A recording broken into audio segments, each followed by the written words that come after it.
Olá, bom dia. Está no ar mais uma edição do programa Conexão Potiguar. Muitíssimo obrigado a você que nos acompanha. Um grande abraço a você também que nos acompanha pelo portal de notícias do Rio Grande do Norte, www.potiguarnoticias.com.br www.potiguarnoticias.com.br. O programa de hoje é dedicado à cultura potiguar, à cultura do Rio Grande do Norte. No segundo bloco, nós vamos conversar com o escritor e folclorista Severino Vicente, que assume uma importante posição no cenário da cultura nacional ao assumir o órgão máximo das entidades de folclore no país. É pela primeira vez que no Rio Grande do Norte, nesta área, se destaca, um norte rio-grandense se destaca a nível nacional. Neste primeiro bloco, nós vamos conversar com Leonardo Sodré, que é diretor da redação de uma revista importante que tem o objetivo de contar um pouco da história e da cultura da cidade natal. Revista Grande Ponto é o nome da revista e onde os bondes se encontravam. Esta é a manchete. Leonardo, muito obrigado por estar conosco, tudo bem? Tudo bem. Bom dia, né? Bom dia.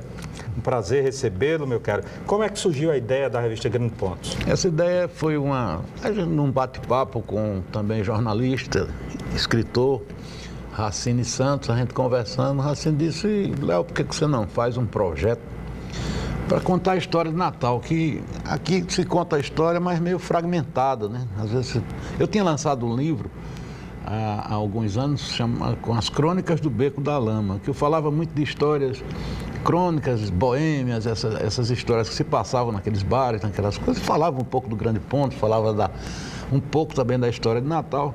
E de repente houve esse start para a gente fazer esse projeto. Então, demos entrada no projeto o ano passado ainda. Pela Lei Câmara Cascudo? Pela Lei Câmara Cascudo, na Fundação José Augusto.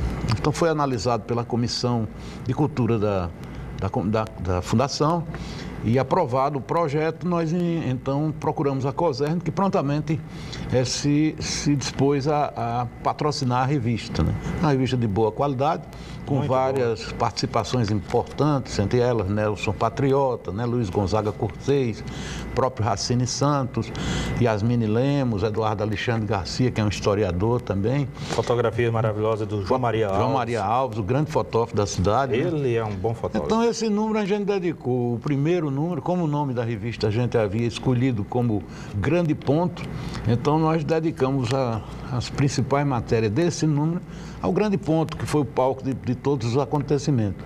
E essa manchete de capa, onde os bondes se encontravam, é justamente por isso, porque os bondes vinham do Alecrim, vinham de Petrópolis, subiam da Ribeira, mas todos convergiam para o Grande Ponto, que naquele tempo ainda era cidade alta. Por que virou Grande Ponto? Virou Grande Ponto porque existia um café na esquina da João Pessoa, né? Com esse nome, o Café Grande Ponto. Que era o encontro das pessoas como toda a cidade se encontrava lá, e vamos se encontrar lá no Grande Ponto. Então, o Grande Ponto do café passou a virar uma região da cidade, né? E eu tenho umas memórias muito boas de lá, porque meu pai, depois desse café,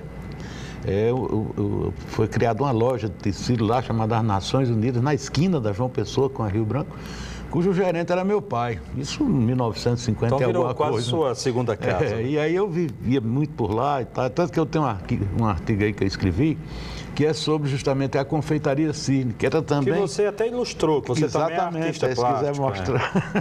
Vamos ver se a gente consegue mostrar aqui. É para trás aqui. Mostrar aqui Aí, ó.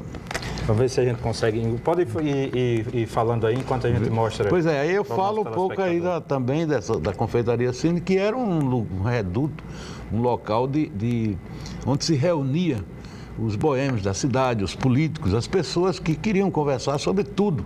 Era chamada Universidade do Grande Ponto. Quer dizer, não estou dizendo que era na confeitaria, porque existiam grupos que reuniam o Café São Luís, nas esquinas, para conversar sobre tudo, né? A confeitaria de muitos sabores. Esses sabores, leia-se inclusive sabores de... Etílicos, porque tinha um reservado que era o bar da confeitaria, né? Onde todo mundo se reunia, jogavam bozó, né? Que era a prática da época. E então tudo isso a gente falou aí nesse primeiro número. Serão quantos números? Serão 6 números, ela é bimensal. Era para ser 12 números, mas devido a um corte que teve no orçamento, a gente teve que reduzir. Vão ser 6 números da revista. O papel é maravilhoso, o projeto gráfico. O projeto gráfico é da JR Design, maravilhoso. Pessoal, GR Design Editorial. Muito bom, o pessoal trabalha muito bem, são garotos jovens, mas que conseguiram até comover a velharia que toma conta da revista, que são... acertaram no ponto aqui, utilizando bem as fotos, fazendo um casamento perfeito com o texto, né? Exatamente. É uma revista séria, atemporal. Muita gente que pegou essa revista, que teve acesso a essa revista, ela comenta o seguinte: não é uma revista para você ler e passar para frente, é uma revista para ler e guardar. Se só tivesse saído esse número, já seria importante. Imagine 6 números que depois irá virar, num novo projeto, um livro, né? Merecido. Comente, nós estamos mostrando para os nossos telespectadores um palanque de todos os partidos esta matéria. Eu queria que você comentasse. Essa matéria é o seguinte: isso aqui é a convergência, que é a subida da Ribeira para a Cidade Alta. Antigamente chamavam o pessoal que morava na Ribeira de Xaria, de Canguleiros, e os da cidade de Xaria, né? Existia uma rixa, mas todas as tribos, né, todas as comunidades, no período político, convergia para a cidade, era o palanque de todos os partidos. Daí esse texto interessante sobre isso aí. Perfeito, eu vou lhe mostrar, vamos tentar mostrar aqui mais um homenageado aqui, o Manuel Nobre. Essa parte aí, digamos assim, ela é a cargo de Nelson Patriota. São 12 perguntas. Que a cada fará 12 perguntas. Dessa vez foi o Manuel Nobre, que ficou uma matéria muito interessante, a resposta dele muito inteligente. E também tem uma matéria sobre o teatro, que o teatro em Natal era muito... na próxima página, o teatro em Natal era muito atuante antigamente. Nos anos de chumbo, né? E aí essa matéria foi escrita por Racine, ele fala sobre o teatro nos anos de chumbo, né? A coragem de Sandoval Vanderlei de fazer algumas peças que poderiam ir de encontro àquele tempo do golpe, né? Do grande golpe militar, que censurava tudo, né? Porque se artistas nos dias de hoje é algo complicado, nos anos de chumbo, então... Tem também... Olha, tem aqui, ó, isso aqui é importante você falar, do Policarpo Feitosa. Isso aqui é importante, merece um comentário seu. Esse governador era um governador intelectual. Antônio José foi governador 3 vezes do Rio Grande do Norte. E no começo do século XX. Intelectual e político é uma coisa meio difícil, né? E sob o pseudônimo de Policarpo Feitosa, ele escrevia livros. E esse livro, por exemplo, Gizinha, é uma história meio picante para a época, né? A história de uma mulher casada que não...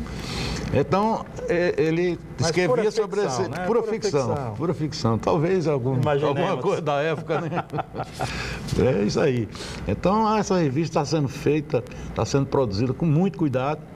A equipe conseguiu entender bem a nossa proposta, né, de fazer da revista um momento histórico, cada número um momento histórico, para que ela possa, depois transformada em livro, ficar à disposição das futuras gerações para conhecer um pouco da história da cidade. Perfeito. Leonardo Sodré, jornalista, escritor, artista plástico, queria lhe parabenizar pela essa iniciativa. A revista presta um grande serviço à cultura do Rio Grande do Norte. Aproveito a oportunidade e lhe retribuo aqui, humildemente, com o Potiguar Notícias, que está nas melhores bancas todas as sextas-feiras agora. Muito obrigado. Foi um prazer estar aqui com você. Sempre foi um prazer estar com você. Não saia daí, você que nos acompanha, porque nós voltaremos em 1 minuto conversando sobre folclore com Severino Vicente. O intervalo é pequeno, a gente já volta.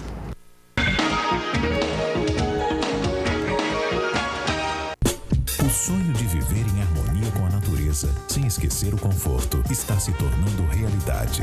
Condomínio Sustentável Veredas do Lago Azul, no Vale do Pium.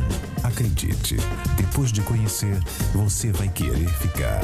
Um empreendimento que une sustentabilidade e tecnologia, arborização preservada, casa-clube com mais de 50 opções de atividades para um lazer completo, coleta seletiva do lixo, mais de 600 árvores adultas, distância mínima de 6 metros entre as casas e energia energia solar nas áreas comuns. O Veredas do Lago Azul possui estações de tratamento de água e esgoto próprias, reuso de água tratada, rede de internet interligada por fibra ótica e rede de energia subterrânea.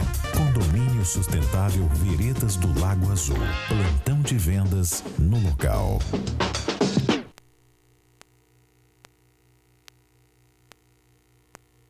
A Eco House traz para você o que há de melhor em conforto, bem-estar e qualidade de vida. Residencial Bosque das Acácias, localizado em São Gonçalo do Amarante. Escolha o melhor para você em um condomínio fechado, com área de lazer. Garanta já o seu. Para quem aprecia o melhor sabor, a Tábua de Carne lança uma promoção. Mulheres no rodízio de segunda a sexta, exceto feriados, pagam somente R$ 28,90, tendo o melhor rodízio com sabor inigualável, além do buffet de dar água na boca. Você encontra na Tábua de Carne da Avenida Engenheiro Roberto Freire, na unidade da Via Costeira, um ambiente aconchegante com uma vista belíssima e privilegiada. Venha saborear. Restaurante Tábua de Carne, para quem aprecia o melhor sabor. Quer comprar seminovo, mas só encontra problema? Chega de perder tempo. Seminovo na Autobrás compensa. Compensa pela revisão, pela garantia e também pelas melhores condições do mercado. Veículos de várias marcas com entrada parcelada, sem juros, taxas especiais e troco na troca. Não perca tempo nem dinheiro. Venha para Autobrás Seminovos. Aqui você não compra problema, só o carro. De volta ao programa Conexão Potiguar, agradecendo e abraçando a você que nos acompanha pelo portal de notícias do Rio Grande do Norte, www.potiguarnoticias.com.br. No programa de hoje nós temos o prazer de receber o presidente da Comissão Nacional do Folclore, Severino Vicente. Professor Severino Vicente, tudo bem? Como vai o senhor? Tudo bem, Pedro. Queria primeiro começar nosso bate-papo livre cumprimentando o senhor que, como presidente da Comissão do Folclore do Rio Grande do Norte, se elege presidente da Comissão Nacional do Folclore a nível nacional. Depois de 66 anos de existência desta comissão, é a primeira vez que um potiguar assume os seus destinos e esses destinos cabem agora ao senhor. Pois é, Pedro, muito obrigado pelos elogios, meus caros espectadores. Foi com imensa alegria que eu me elegi, que eu assumi o comando da Comissão Nacional de Folclore. E, na verdade, eu fiquei emocionado, porque talvez eu nem esperava tanto. Eu esperava até que houvesse uma disputa, porque a nossa candidatura começou em Recife. Recife foi quem candidatou a nossa candidatura, foi quem começou, foi quem me incentivou para Recife e a Paraíba. Mas você tem que enfrentar o lobby do sul do país, você tem que enfrentar o sudeste, você tem que enfrentar o sul, você tem que enfrentar também consagrados pesquisadores que tem interesse, porque qual é o folclorista que quer ser presidente da Comissão Nacional do Folclore? Todos querem. Grandes nomes passaram por aí, de Renata Almeida até a professora doutora Lourdinha, da Universidade Federal do Ceará, Roberto Benjamin, Átrio Vilas Boas, uma série de nomes consagrados passaram. Então, todo mundo deseja, né? Mas, na verdade, eu fui eleito por aclamação. O mandato é de 4 anos. O mandato é de 4 anos e durante esses 4 anos a minha preocupação é grande porque é uma expectativa muito grande em relação à minha eleição, em relação a esse mandato com o meu nome. Agora, eu tive a felicidade também de congregar para esta chapa nomes competentes, nomes importantes, pessoas que eu tenho certeza que vão me ajudar muito. Eu estou com um quadro de assessoramento muito bom, viu, Pedro? Muito bom. E esse quadro de assessoramento é que vai dar o tom do nosso trabalho, que vão ser responsáveis pelo sucesso da nossa administração à frente da Comissão Nacional de Folclore. Mas vamos lá, eu queria saber do senhor, nesses 4 anos, quais são os principais eixos que o senhor se dedicará, quais são os principais pontos dentro da missão da Comissão Nacional do Folclore que que exigirá a sua atenção. Ponto 1, divulgar o máximo que puder o nome da instituição. O máximo que puder, em todos os estados do Brasil. Então, esta divulgação se dará online, se dará também pessoalmente, porque eu vou visitar todas as comissões do Brasil. e todos os encontros, festivais importantes que eu for convidado, eu deveria estar presente, porque eu entendo que a presença do presidente da Comissão Nacional em qualquer estado, ele dá realmente, ele coloca o estado, coloca o presidente, coloca as outras pessoas que integram a comissão local num momento de muita efervescência. E eu sei disso, porque quando eu era presidente aqui, recebi o presidente da Comissão Nacional 2 vezes, fiquei muito feliz e a nossa comissão também reanimada. E também fazer o seguinte, nós temos aí umas 4 ou 5 comissões que estão com problemas, nós temos que resolver isso aí. Em estados, né? Em estados. E também lutar pelo assento da Comissão Nacional do Conselho de Políticas Públicas do Ministério da Cultura, que já tivemos e na gestão passada saiu porque a presidente não se preocupou muito, aquela história que eu falei anteriormente, né? Era muito ocupada, foi fazer doutorado, mas eu estou indo para Brasília agora em novembro. O doutor Marcelo Manzarte, de Brasília, está organizando a nossa agenda e nós vamos colocar a Comissão Nacional do Conselho de Políticas Públicas. Isso aí é importante do ponto de vista do financiamento da cultura, né? do caso do folclore. Do folclore. Isso é importantíssimo, porque sem dinheiro ninguém vai a lugar nenhum. O grande problema é recursos para que as comissões possam trabalhar, possam se mobilizarem, possam fazer suas pesquisas. Ou seja, a comissão estadual, aqui, a nossa estadual, paramos de pesquisar porque não tem recurso. Se eu tiver que fazer alguma visita, tem que ser no meu carro, no meu bolso. Não há o menor apoio em relação a isso. Eu acredito que agora, com um presidente que vai estar presente, não só no Rio Grande do Norte, mas nos outros estados, nós vamos abrir portas e acredito que só quem vai ganhar é o folclore brasileiro, são as políticas públicas da cultura popular e das culturas populares do Brasil. No caso, aqui no Rio Grande do Norte, caberá ao escritor, ao pesquisador Gutenberg Costa, que era seu vice, passa a ser o presidente. É assim mesmo? O Gutenberg Costa vai assumir a presidência da comissão estadual, mas ele tem outra missão importante. Ele é o tesoureiro da Comissão Nacional, né? Mas, ele ficou com a chave do cofre. Aí Gutenberg ficou com a chave do cofre, viu, Pedro? Como ele é seu amigo, você procura encostar nele. Pois é. Às vezes, quando os amigos ficam assim, ficam abastados, aí a gente sabe se realmente é amigo. Pois não. Eu fiquei muito feliz porque comigo viajaram a professora Rita de Cássia do SESC. O SESC faz um trabalho muito bom com a comissão estadual. O SESC foi quem não deixou a comissão só nesse meu mandato. E enviou a professora Rita de Cássia e ela saiu entusiasmada porque ela viu, aprendeu, conviveu com grandes nomes, novas experiências e ela estava presente lá e já vem com uma visão diferente, vai ser mais fácil até trabalhar com Gutenberg. E o poeta Bob Mota, nosso Bob Mota foi para lá. Bob Mota foi um sucesso. A sua banquinha lá, onde estava o evento, quando eu passava, às vezes, eventualmente, via aquela roda de gente, aí eu dizia, já sei, é Bob Mota. Estava lá com sua viola. Eu tive a oportunidade, a felicidade de ser saudado em verso por ele no dia da minha posse e fiquei muito emocionado. E ele vendeu com particularidade. Ele vendeu todos os CDs e todos os cordéis que levou para Florianópolis. Uma beleza, né? É uma beleza. Sempre que eu vejo os poetas vendendo, e os cordelistas, né? Porque quem se dedica à cultura popular se dedica por uma questão de vocação. Não, se fosse por questão de dinheiro, qualquer outra profissão, não. Qualquer outra profissão quem daria mais dinheiro. Quem quiser ganhar muito dinheiro, Pedro, não procura o folclore não, viu? É verdade. Ele não tem dinheiro sobrando para ninguém não, tá certo? Pelo contrário até. Agora, eu também, eu ao chegar aqui, eu tive Sim, teve outra coisa também, muito importante, já esquecendo. A Comissão Norte Rio Grandense de Folclore indicou 2 folcloristas do Rio Grande do Norte para receber a maior condecoração do folclore brasileiro. Inclusive o nosso Gutenberg recebeu, que é a medalha folclorista brasileira, a medalha brasileira folclorista emérito.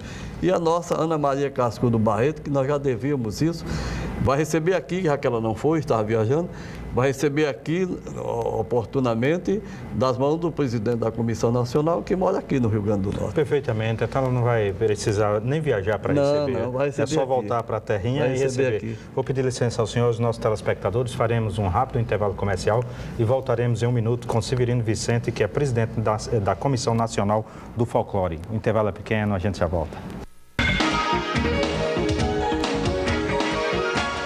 A Eco House traz para você o que há de melhor em conforto, bem-estar e qualidade de vida.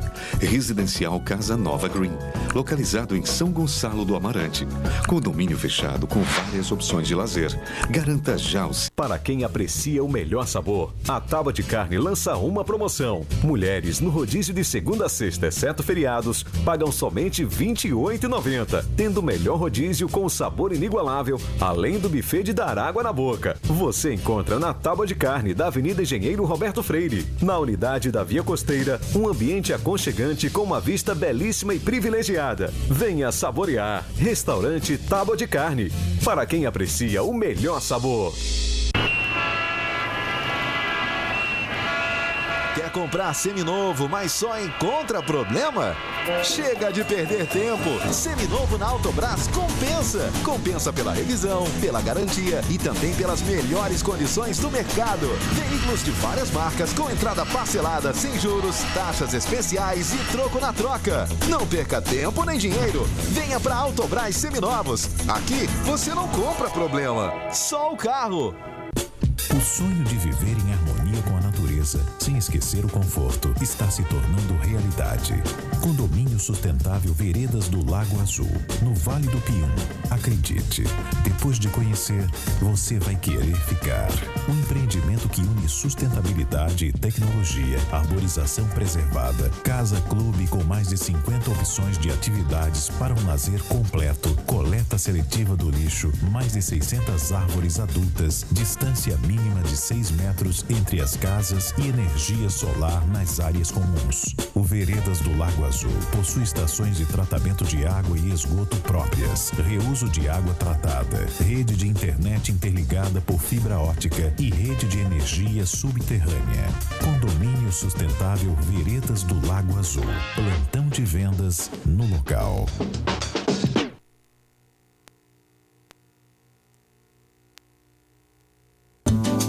Adicione boas companhias a receitas de dar água na boca. Papo de Fogão, um programa na medida certa para quem gosta de culinária ou apenas de um bom papo. Fernando Amaral e Márcio Freire recebem novos convidados e seus diferentes pratos. Todos os sábados, às 10h30 da manhã. Oferecimento Casa do Nordeste Ponta Negra. Fone 3086-8407.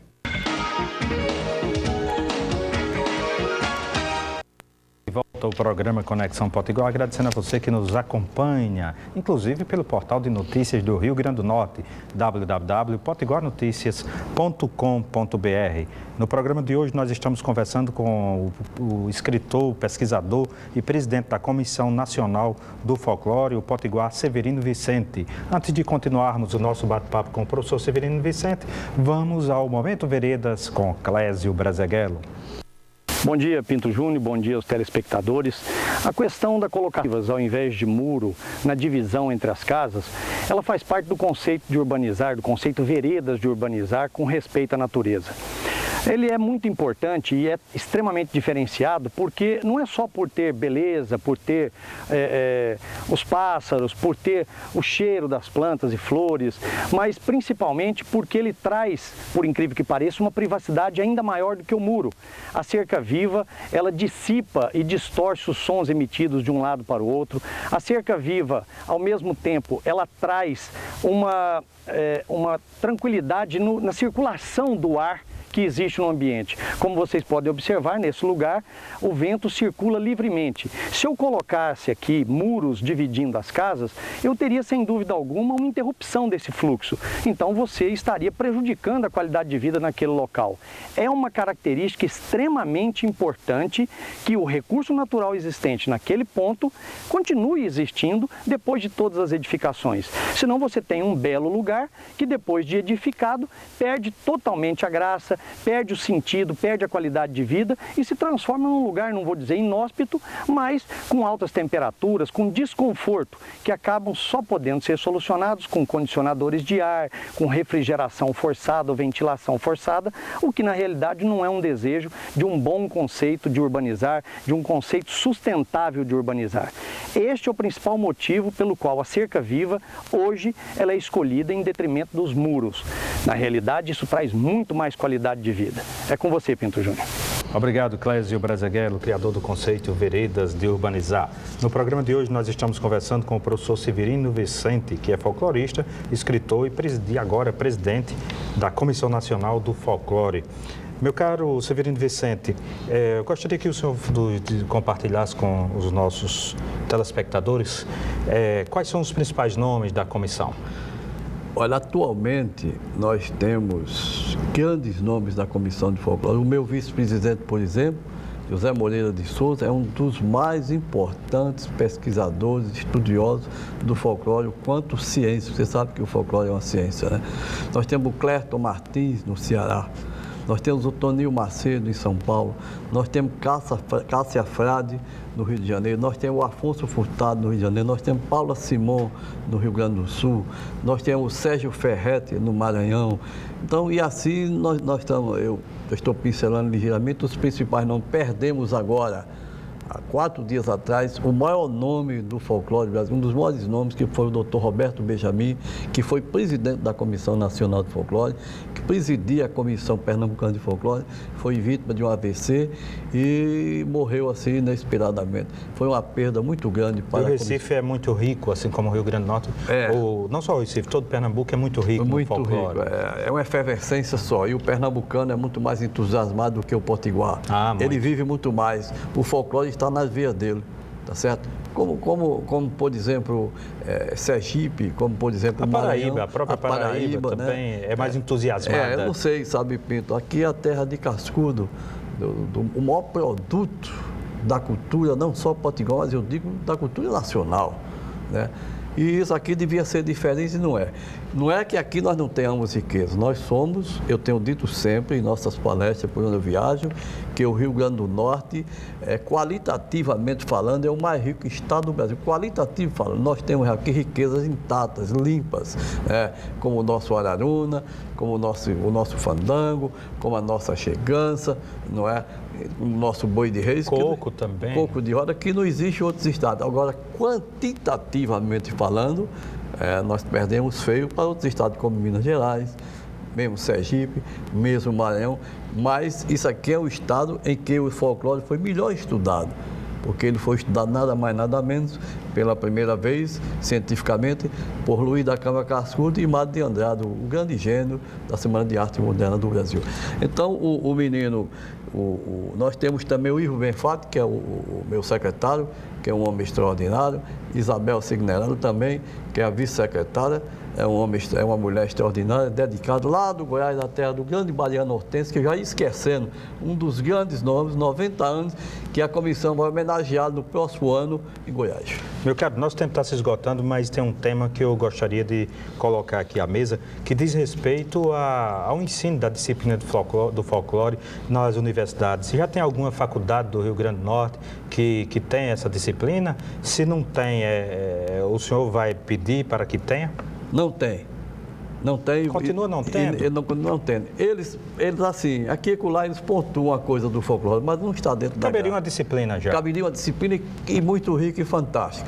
Nesse programa mesmo aqui, que você me entrevistou, sobre o meu livro, Folclore e Cultura Popular nas Práticas Pedagógicas, nem a Secretaria de Educação do Estado, nem a Secretaria Municipal se interessou para colocar o folclore na grade curricular, né? E eu agora, como presidente da Comissão Nacional, vou voltar a conversar com eles sobre tudo o ensino de primeiro e segundo grau, para ver se eles conseguem atender aos nossos apelos e colocar essa disciplina na grade curricular. Perfeitamente. Professor Severino Vicente, terminou o nosso tempo aqui, queria mais uma vez lhe cumprimentar por o senhor vencer essa eleição da Comissão Nacional do Folclore, lhe passar o Jornal Potiguar Notícias, que defende o folclore potiguar e está nas bancas todas as sextas-feiras. Muito obrigado. Muito obrigado também, Pinto. Um abraço para você. Um abraço muito forte ao professor Severino Vicente, um abraço muito forte a você que nos acompanha. Grande abraço e até mais. Até mais.